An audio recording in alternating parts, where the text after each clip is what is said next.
Ya, pendengar, pandemi COVID-19 telah mengubah banyak hal dalam keseharian masyarakat dunia termasuk Indonesia.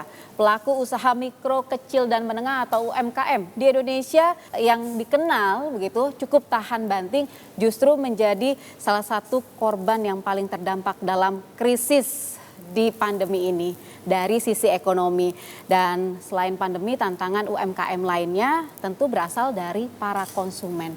Di tengah peningkatan pengguna internet aktif di Indonesia yang kini mencapai lebih dari 180 juta jiwa, pemerintah Republik Indonesia menggagas satu gerakan Bangga Buatan Indonesia.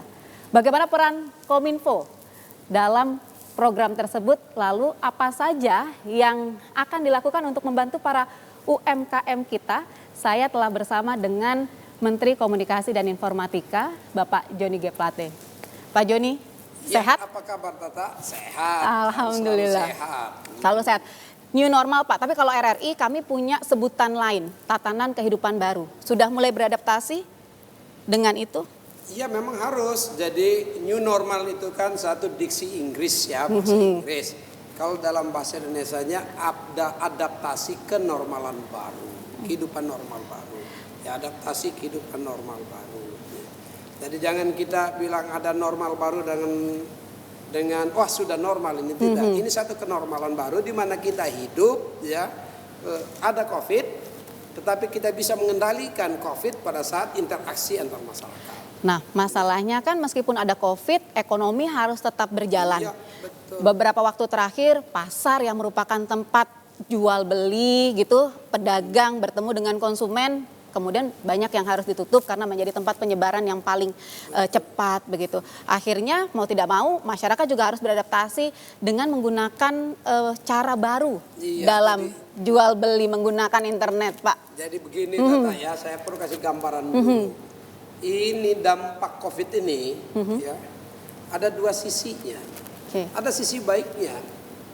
Sisi baik dari dampak COVID adalah masyarakat global dan Indonesia didorong percepatan transformasi digital.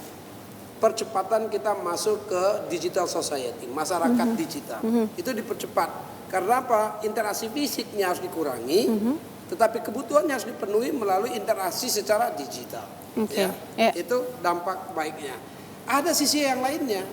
Gara-gara COVID karena belum ada vaksinnya, di mana pada tahap pertama diminta untuk orang melakukan social distancing atau physical distancing, bahkan ada negara-negara yang melakukan total lockdown atau karantina total. Di Indonesia, Bapak Presiden tidak melakukan itu, tapi melakukan pembatasan sosial berskala besar, ya, yang sekarang sudah mulai secara bertahap dilakukan. Membuka secara bertahap sesuai standar-standar WHO ya, epidemiologi, surveillance dan ketersediaan perangkat dan peralatan tempat kesehatan gitu ya. Tetapi juga ada dampak yang buruk. Dampak buruknya yaitu terjadi kontraksi ekonomi dunia. Kontraksi ekonomi dunia. Kontraksi ekonomi dunia ini apa? Dari gambaran OECD ya, itu bisa terjadi pelemahannya sampai di minus 0,6 sampai 7,6, minus 7,6% pertumbuhan. Jadi pertumbuhannya minus atau resesi. Ya. Bank Dunia meramalkan global ekonomi kita kontraksi minus 5% atau resesi. Bagaimana Indonesia? Kita harus jaga Indonesia agar tidak terdampak resesi. Jangan sampai seperti itu ya Pak. Langkah-langkah yang diambil baik oleh pemerintah sebagai penggerak stimulus maupun ekosistem masyarakatnya ya, untuk melakukan kerja-kerja luar biasa. Jadi kita tidak bisa lagi melakukan kerja-kerja biasa, harus kerja extraordinary. Apa hubungannya? Hubungannya yaitu apa? Dengan terjadi pelemahan ekonomi dunia ya, maka dia juga bisa berdampak terhadap pelemahan ekonomi nasional. Dan untuk pelemahan ekonomi itu, kita tidak bisa lagi bergantung pada transaksi perdagangan lintas negara, tapi kita harus kembali melihat soko guru ekonomi nasional. Apa soko guru ekonomi nasional? Soko guru ekonomi nasional kita adalah UMKM dan ultramikro. Karena UMKM dan ultramikro ini menyumbang 60% dari GDP nasional kita. Tapi Pak Joni, kemudian apa hubungannya tadi itu dengan misalnya Gerakan Bangga Indonesia? Lalu apa juga hubungannya dengan Kominfo? Nah itu dia, ya. Karena dia menyumbang begitu besar terhadap GDP nasional kita, maka harus kita perhatikan apa cara perhatikannya dia. Ya. Cara perhatikannya harus mengajak 64 juta ya UMKM ini untuk bermigrasi, berpindah dari pasar fisik, pasar-pasar fisik ke pasar online. Dari offline bisnis ke online bisnis. Dan saat ini ya melalui Gerakan Bangga Buatan Indonesia, peningkatan UMKM yang masuk ke online bisnis itu saat ini cukup signifikan. Sekarang sudah 9,4 juta UMKM dari 64 juta ya 9,4 sudah masuk ke pasar online. Nah, dalam 1 bulan terakhir ini nambah 100.000 lebih ya yang bermigrasi. Nah ini penting ya UMKM ini penting. Tapi bukan saja transformasi dari offline ke online. Nah, tapi kita harus memperhatikan 3 sisi atau 3 bagian. Bagian yang pertama kita jaga agar produksi UMKM kita memenuhi standar. Ya kualitas ya. Yang kedua dia produksi secara kontinu. Jangan produksi minggu ini produksi minggu depan berhenti. Dia harus secara kontinu. Jadi di sisi produksi dan dia diproduksi dengan harga yang kompetitif. Maka asistensi pembiayaan oleh pemerintah melalui insentif-insentif ya baik insentif fiskal maupun insentif pembiayaan kur dan bunga subsidi dan lain sebagainya. Dan yang kedua distribusi. Bagaimana percepatan membuat cepat agar barang yang diproduksi oleh UMKM bisa dikirim dengan cepat. Nah, di sini over the top businesses, unicorn kita, ya mulai siap-siap ya untuk menghantar barangnya. Ya, perusahaan-perusahaan transportasi dan logistik kita bersiap-siap untuk menghantar barangnya agar ekonomi mulai bertumbuh. Dan yang ketiga di sisi konsumsi, rakyat kita harus lihat ya.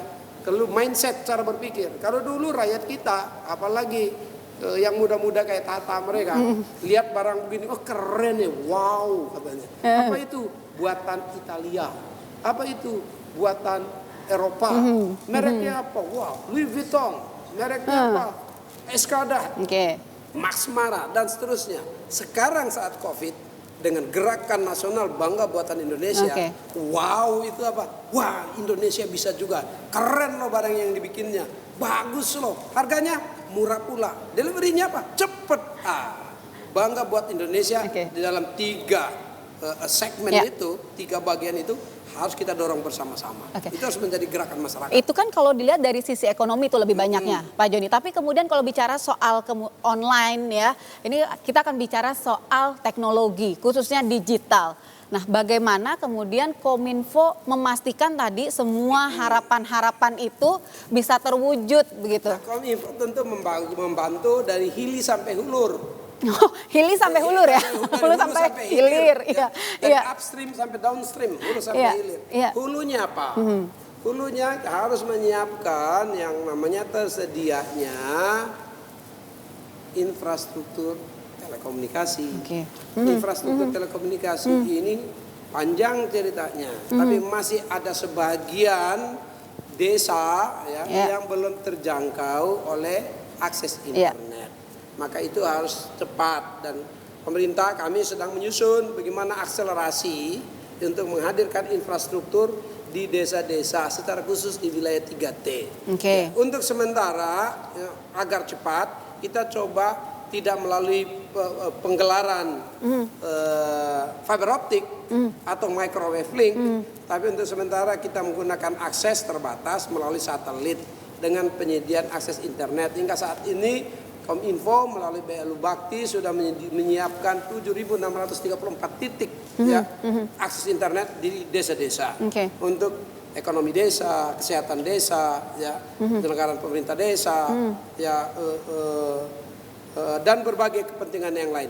Termasuk di luar jam kerja kantor di desa, bisa dipakai oleh masyarakat untuk jual barang, secara online. Nah, itu secara bertahap penetrasi infrastruktur itu harus dilakukan. Yang kedua, Kominfo sendiri melakukan pelatihan dalam rangka meningkatkan pemahaman dan pengetahuan tentang digital yang namanya mulai dari gerakan masyarakat literasi digital di tingkat sangat basic, sangat dasar ya, namanya gerakan nasional literasi digital ya, atau cyber kreasi. Cyber kreasi itu menjelaskan pada masyarakat bahwa ada digital ini bisa digunakan sebagai pasar. Jangan dipikir pasar tuh hanya yang ada gedungnya. Pasar juga ada yang nggak pakai gedung, yang pakai pencet di handphone. Itu namanya pasar digital. Ya, pasar digital atau marketplace yang tadi unicorn itu. Itu mereka di para UMKM untuk bermigrasi berpindah dari offline ke online, melakukan pelatihan di tingkat cyber kreasi. Juga di tengahnya, ya, melakukan pelatihan yang disebut dengan digital talent scholarship. Digital talent scholarship itu menghasilkan talenta-talenta digital kelas intermediate, kelas tengah. Siapa saja mereka ini? Anak-anak yang berijazah, pemuda-pemudi kita yang berijazah tamat SMA atau berijazah sarjana yang ikut pelatihan. Kominfo menyediakan pelatihan di masa COVID ini saja, ya, itu dilakukan secara online sebanyak 50 sampai 60 ribu putra-putri Indonesia untuk pendidikan online. Batch 1 angkatan 1 tahun 2020 sudah selesai, ini dimulai dari 2017. Sekarang 2020 angkatan 1 sudah selesai, masuk ke angkatan kedua. Ya, angkatan kedua ini ada beberapa belas ribu lah yang ikut pendidikan. Apa saja yang dididik di sana? Ada yang namanya cloud computing, ya, Internet of Things, artificial intelligence, ya, macam-macam, ya, AR, VR, big data, analytic, ya, IoT dan lain sebagainya. Ya, itu kurikulum diberikan kepada mereka untuk menghasilkan talenta digital kelas menengah, intermediate. Tetapi kita Kominfo juga mempunyai program untuk mengisi kebutuhan master mentor digital atau suhu digital. Siapa mereka suhu digital ini? Ini melalui pelatihan-pelatihan fisik yang dikirim ke Tiongkok, Korea Selatan, Singapura, bekerja sama dengan Global Technology Company, ya, agar mereka nanti kalau tamat berijazah kembali ke Indonesia bisa mendidik adik-adiknya, ya, adik-adiknya di Indonesia yang di tingkatan DTS tadi, Digital Talent Scholarship, ataupun di cyber kreasi, ya, untuk memberikan menjadi suhu digital kita. Siapa saja mereka? Mereka adalah berasal dari para kepala dinas Pemda, ya, para kepala dinas Pemda ini untuk apa? Untuk mendukung program Smart City, kota smart, kabupaten smart, ya. Di dalamnya ada UMKM itu, ya, pelayanannya.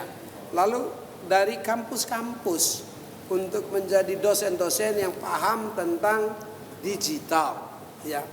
Dan yang ketiga, founders dari startup, yang pemuda-pemuda yang ingin menjadi startup, para pendirinya dididik agar nanti mereka menguasai teknologinya, mempunyai gagasan yang bagus melalui capital ventures atau melalui channel-channel pembiayaan, dipertemukan dengan pembiayaan sehingga bisa scale up usaha mereka. Jadi pemerintah punya satu atau membuat satu wadah baru atau bekerja sama menggandeng? Berjalan lama dan pada saat COVID ini dilaksanakan secara online. Jadi Tata barangkali tidak tahu, sekarang ini udah penuh yang mendaftar belasan ribu, daftarnya juga secara online. Kurikulumnya secara online. Ya. Dosen-dosennya, silabusnya itu secara online dan tanpa biaya. Nah berarti Pak kalau untuk ditanggung oleh Kominfo biayanya. Nah ini dan ekosistemnya. Ini untuk mendukung gerakan Bangga Buatan Indonesia itu ini juga. Semua untuk menghasilkan digital talent, menyediakan SDM yang infrastruktur telekomunikasi, agar ya, Bangga Buatan Indonesia itu tidak saja UMKM-nya ada di pasar-pasar fisik, tetapi Bangga Buatan Indonesia itu UMKM juga masuk di pasar online. Karena kalau pasar online orang sudah buat harus ada yang mengerti. Nanti yang punya barang nggak tahu jualnya gimana. Dia kan harus dilatih. Latihnya di mana? Melalui cyber kreasi. Ya Oke. kan? Ya. Lalu masuk ke over the top, ke merchantnya. Ya. Merchantnya kan butuh ahli teknologi, IT. Kalau nggak siapa yang menggerakkannya? Nanti pakai tenaga TKA, tenaga kerja asing. Harus diisi. Ya. Saya jadi ingat Pak Joni, kalau kita bicara soal pasar digital begitu ya, toko digital, saya ingat beberapa toko-toko yang namanya sudah cukup mendunia. Ada Alibaba, lalu kemudian ada Amazon begitu. Nah, pemerintah membuat yang semacam itu baru khusus untuk buatan produk kita toh? Pemerintah itu stimulus, pemerintah itu regulator. Ya. Karena negara kita negara demokrasi ekonomi. Ya. Demokrasi ekonomi, kita bukan negara sentralistik. Ya. Pemerintah membuat regulasinya dan memberikan stimulus, melakukan koordinasi. Yang bergerak siapa? Yang bergerak adalah dunia usahanya. Jadi kalau di Indonesia kita mampu merancang, menyiapkan mereka mulai dari startup, ya, para founders, scale up, ditingkatkan kualitasnya, perjumpakan dengan pembiayaannya, capital venture satu perbankan, dia menjadi satu PSE, penyelenggara sistem elektronik, ya, yang siap menjual barang rakyatnya. Itu dibikin sehingga kita membutuhkan startup yang banyak dan ada banyak puluhan ribu startup di Indonesia ini. Lalu scale up mereka, tingkatkan kelas mereka menjadi unicorn. Ya, yang saat ini ada beberapa unicorn besar kita. Dan setelah itu kita tingkatkan dia menjadi dekakorn. Jangan cuma satu dekakorn, beberapa. Kalau bisa, ya 10 tahun yang akan datang kita juga mempunyai hexakorn. Nah, kelas seperti Alibaba, kelas seperti Amazon. Ya. Tapi ada perbedaan. Kalau Amazon itu adalah marketplace yang juga produsen. Jadi memproduksi barangnya dan menjual barangnya di marketplace. Tapi kalau Tokopedia, Bukalapak, ya, itu bukan produsen. Mereka marketplace. Mereka menjual barang-barang produksi merchant, produksi produsen-produsennya. Mereka bertindak sebagai merchant untuk menjualnya. Nah, kita harapkan di Indonesia, khususnya di masa COVID ini, kebutuhan konsumsi di dalam negeri diisi oleh produksi di dalam negeri, rakyat UMKM kita, ya, dan disalurkan, didistribusi, ya, melalui merchant di dalam negeri, ya, melalui PSE kita. Ya. Walaupun kita membuka, ya, karena ekonomi kita ekonomi yang terbuka, ada juga, ya, perusahaan-perusahaan over the top asing yang masuk ke Indonesia bekerja sama dengan Indonesia. Tetapi, ya, playing fields-nya harus kita atur yang memadai, yang berimbang, ya, dan pada saat dimana kita menyusun program bersatu, bangga buatan Indonesia sebagai satu gerakan masyarakat, kegotong royongan kita. Maka itu adalah gerakan bersama-sama antara pemerintah dan seluruh ekosistemnya. Siapa saja ekosistemnya? Ya, ada pemerintah di dalamnya, ada over the top di dalamnya, ada platform-platform di dalamnya, Bukalapak, Tokopedia, ya, semuanya ada banyak mereka. Ya. Juga ada LKPP, belanja pemerintah juga beli dari situ, hasil produksi UMKM kita, ya. Untuk mengutamakan dunia perbankan untuk memberikan fasilitas-fasilitas pembiayaan, ya. Kementerian-kementerian terkait, Kementerian Menko Perekonomian, Menko Marinvest, Menteri Kominfo, ya, dengan seluruh infrastruktur komunikasinya dan program-program digital talentnya, Kementerian UMKM dan Koperasi, Kementerian Pariwisata dan Industri Kreatif, ya, Kementerian Perdagangan, karena kita mengaktifkan, ya, PP 71, Undang-Undang ITE, PP 71, ya, Government Decree nomor 71, di mana penyelenggara sistem elektronik itu, ya, harus bertumbuh dalam Indonesia, di Indonesia ini. Mereka harus menjadi media, ya, merchant yang penting, ya. Harus bisa menjadi online facilitator yang penting bagi produksi di dalam negeri untuk dikonsumsi oleh dalam negeri sendiri. Pak Joni, ini kalau tidak salah kan program Bangga Buatan Indonesia ini baru diluncurkan 14 Mei tahun 2020. 14 Mei. Baru kan kemarin, sampai sekarang berarti sudah berhasil mengonlinekan 100.000 lebih UMKM sudah masuk di dalam online, tambah. Apalagi RRI mulai semangat melakukan sosialisasi. Ya, LPS semangat melakukan sosialisasi. Media-media cetak online, bahkan media sosial semangat melakukan sosialisasi. Karena ini adalah gerakan masyarakat. Ini adalah kegotong royongan nasional kita, dan ciri kekuatan kita adalah kegotong royongan. Kalau ini RRI dengan penuh semangat hari ini bertanya pertanyaan tata yang berat-berat itu, satu saja tujuannya. Ini adalah bagian dari diseminasi informasi, ini bagian dari sosialisasi Bangga Buatan Indonesia, ini bagian dari bagaimana membangun kegotong royongan ya di bidang ekonomi digital. Ya. Nah, sekarang waktunya yang paling sulit di sini adalah apa? Ya, barang yang paling tidak ada ongkosnya. Barang yang paling murah tapi menjadi paling sulit. Apa itu? Yang paling murah dan paling sulit supaya sukses Bangga Buatan Indonesia yang menjadi sokong guru perekonomian kita, agar kita bisa mencegah dampak kontraksi ekonomi dunia kepada ekonomi kita, adalah cara berpikir. Bagaimana kita merubah cara berpikir kita ya untuk bangga buatan Indonesia. Wow, saya pakai produksi Indonesia. Wow, sampainya cepat. Wow, harganya bersaing. Wow, keren. Itu baru hebat. Nah, Pak Joni tadi kan bilang pertanyaan saya berat-berat. Jadi sekarang saya nggak nanya yang berat deh, saya nanya yang enteng aja. Kenapa kemudian kita harus beli produk lokal? Kenapa harus ngerasa bangga dengan produk-produk Indonesia? Banyak alasannya. Pada saat dimana tadi terjadi kontraksi ekonomi dunia, ya, maka tentu kita harus jaga kekuatan dasar yang kita miliki. Kekuatan dasar yang kita miliki itu apa? Ekonomi sendiri. Itu satu. Ya. Yang kedua apa? Dengan kita beli produk Indonesia, maka ekonomi kita mulai bergerak, mulai dinamis. Ya, akan menciptakan lapangan pekerjaan, akan membangun aktivitas ekonomi, akan membangun harapan. Ya, setiap kali bangun pagi dengan penuh semangat perencanaan kerja baru. Ya, bukan bangun pagi dengan kekhawatiran menghadapi COVID, tapi bangun pagi dengan semua satu pergerakan ekonomi yang dinamis. Dan dia akan membantu ya agar devisa kita tidak tergerus. Ya. Kenapa? Kita tidak import, substitusi import. Dia membantu balance of trade kita dan apa? Dia membantu neraca perdagangan dan neraca pembayaran. Ya, devisa kita nggak perlu keluar, volume perdagangan dalam negeri kita menjadi besar karena 60% lebih ekonomi nasional itu ditopang oleh UMKM, oleh dalam negeri.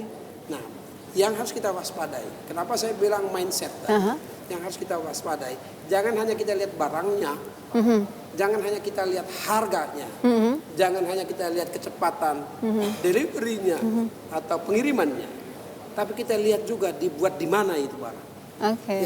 Jangan sampai asal murah, asal bagus, asal cepat, tapi dibuat oleh bangsa lain. Kalau dibuat oleh bangsa lain, yang mati siapa? Produsen bangsa sendiri. Lokal ya Pak. Nah, makanya kita lihat kalau sudah sama semuanya, ya mudah-mudahan nggak lebih mahalnya. Ya, mudah-mudahan. Kita dorong supaya jangan sampai. Makanya kita perlu pelatihan. Buatan mana itu? Itu buatan dari Sumatera Utara. Buatan mana itu? Itu buatan dari Papua. Buatan mana itu? Itu buatan dari Flores. Buatan mana itu? Itu buatan dari Cibaduyut. Buatan mana itu? Itu buatan dari Semarang. Buatan mana itu? Buatan dari Balikpapan. Buatan mana itu? Buatannya dari Tenggarong. Itu buatan Indonesia. Aku bangga sebagai anak Indonesia dan bangga buatan Indonesia. Tapi Pak Joni, ini bocoran sedikit. Pernah membedakan nggak kualitas barang kita dengan barang luar, terus gimana? Kalau dulu pembeli Indonesia juga kadang-kadang, mohon maaf ya, pembeli Indonesia itu emotional buyer. Yang pertama, dia tidak tanya buatan itu dari mana. Itu branded enggak? Apa mereknya? Apa mereknya? Mereknya ini. Dia mau harganya berapa dia dibeli, ya, ya betul. kan? Mau harganya berapa dia beli juga. Yang kedua dia lihat ini kirimnya kapan. Oke. Pak ini 4 bulan lagi baru kirim karena sudah habis stok ini katanya. Nggak apa-apa deh. PO dulu ya, gitu. Yang nggak apa-apa deh nanti. Ya. Padahal begitu dia pakai baju juga warnanya putih dan warnanya hitam. Iya. Ya.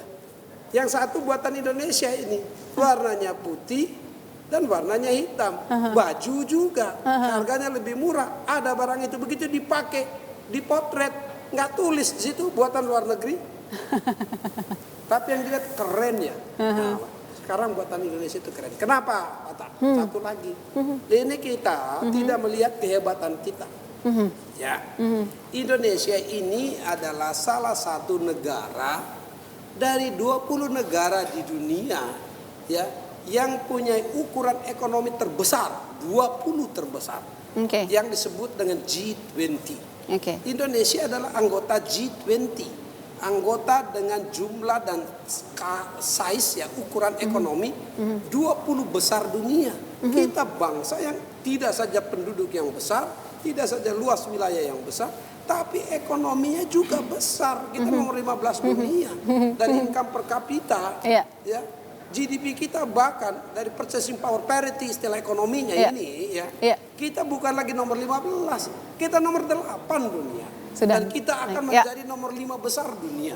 Dan itu roadmap ekonomi Indonesia. Ada atau nggak ada COVID ini, maju, bangga buatan Indonesia.